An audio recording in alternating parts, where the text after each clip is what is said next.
Hi guys, and Merry Christmas, and welcome to another episode of Should You Bake It?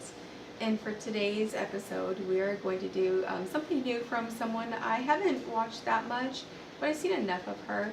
She's pretty young, and it's SweetCookiePie, and she made a different take on both the gingerbread man and also the brownie. So we're going to be making gingerbread man brownies. So we're going to do what we normally do. We're going to go through the ingredients and all of the utensils you're going to need, and then we'll get everything set up. Everything's pretty straight and forward and to the point. There's not very many things you're going to need. You're going to need an 8x10, and you're going to need some parchment paper. It's ungreased. She didn't grease hers, so I'm going to go on the video and ungrease mine as well. She didn't use a hand mixer or a stand mixer. She just used a whisk. And I'm just going to use a spatula to scrape down the sides. So excuse me for the voice. I'm kind of sick, so we're just going to go through that. But over here we have, it's a 4-ounce bar of Baker's semi-sweet baking chocolate that I have in here. And I'm going to have to double my recipe for my family, so if you see double of things, that's why. 1 4-ounce bar of chocolate. And then we also have a half a stick of unsweetened butter that we're going to use. 1.5 cups of sugar. We're going to need a half cup of brown sugar. We're going to need 2/3 of a cup of molasses. Now, I'm not kidding you, but when we went to the store today, they were all out of molasses. So a good substitute for molasses is dark corn syrup. So that's what we have in here. And that's what you can substitute as well if you can't find molasses, which we couldn't. And then in this little container right here for the spices, you're going to need 1 teaspoon of ground ginger, 1 teaspoon of ground cinnamon, and a half teaspoon of salt. And then over here we have 2 cups of all-purpose flour. And you're going to need 4 eggs, and like I said, I'm going to double my recipe for the batch, so I have another 4, but for one batch you're only going to need 4 eggs.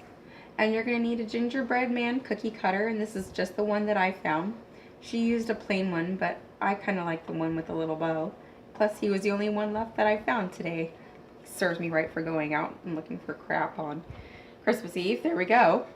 And for the icing, you're going to need 1.5 cups of powdered sugar and 1 to 2 tablespoons of milk, depending on the consistency that you're going for. So you'll need that.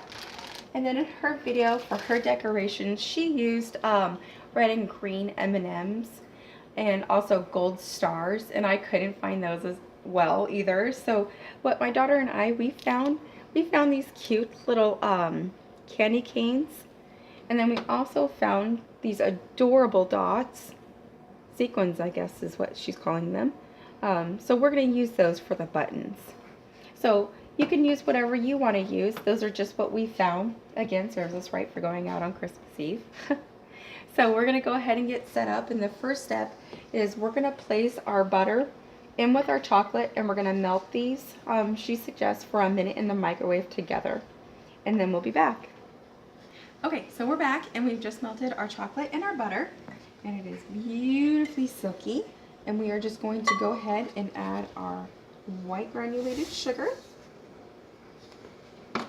and our light brown sugar, and we're going to mix those together, and then we'll come back for the next step. Okay, so now we're going to add in our molasses, or in this case our dark corn syrup. Sorry if I can talk right. And then we're going to jump back to our whisk after we used our spatula because it was really hard. And then we're going to whisk that together, and then we'll move on to the next step. Now we're just going to crack in our 4 eggs and give those a whisk, and we'll move on to the next step.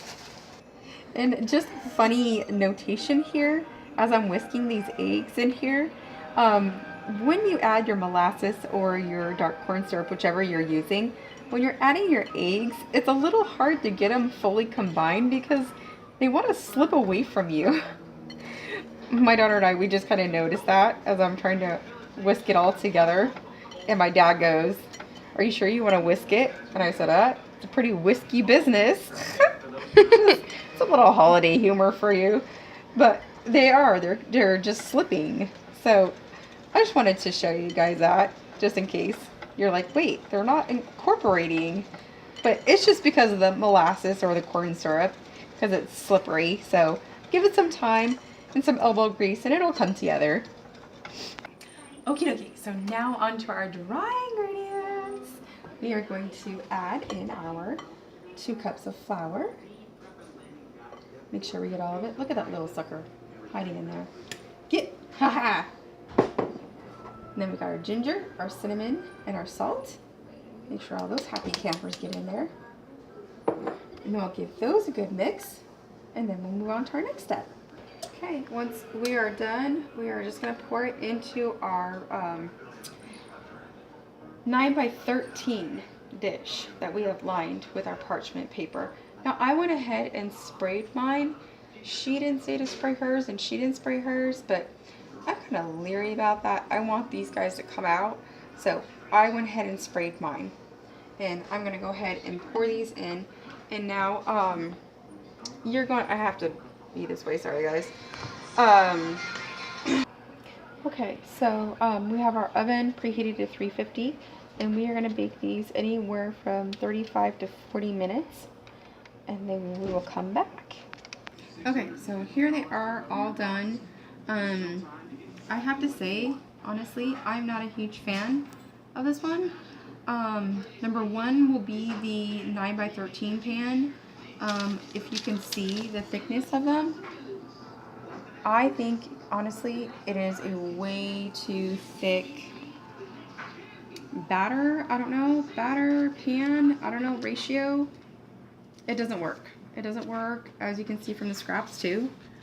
It just doesn't work. It needs to be a much thinner pan. It was just hard. It didn't, I don't know. The finished product is just too thick and gooey, and the pan needed to be shallower so they would cook more evenly and weren't so gooey. The whole 30 to 40 minutes, that doesn't work. That doesn't work at all. I had to add another 40 extra minutes for these to still turn out still gooey. This is, and they're still warm.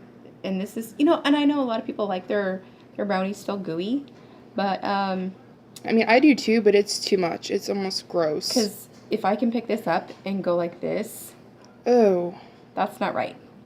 So, that's one of the biggest issues I have with this recipe.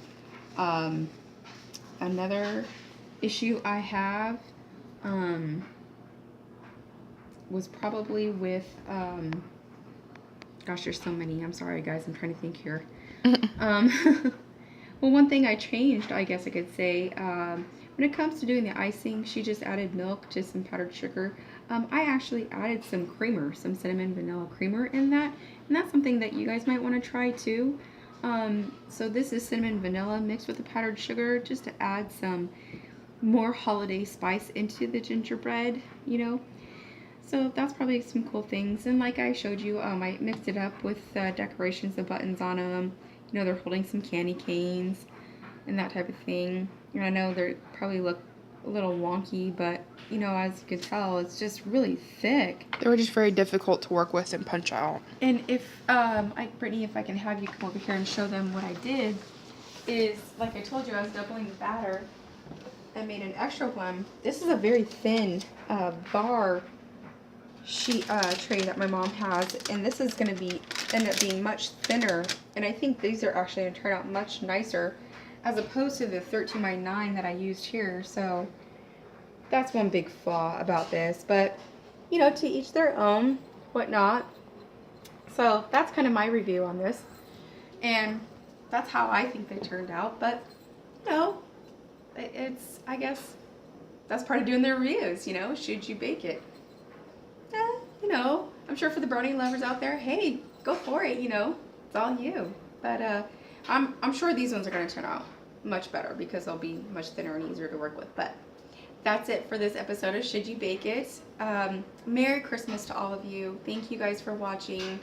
I hope you guys have a safe holiday, and much love from my family to yours. and I'll see you soon.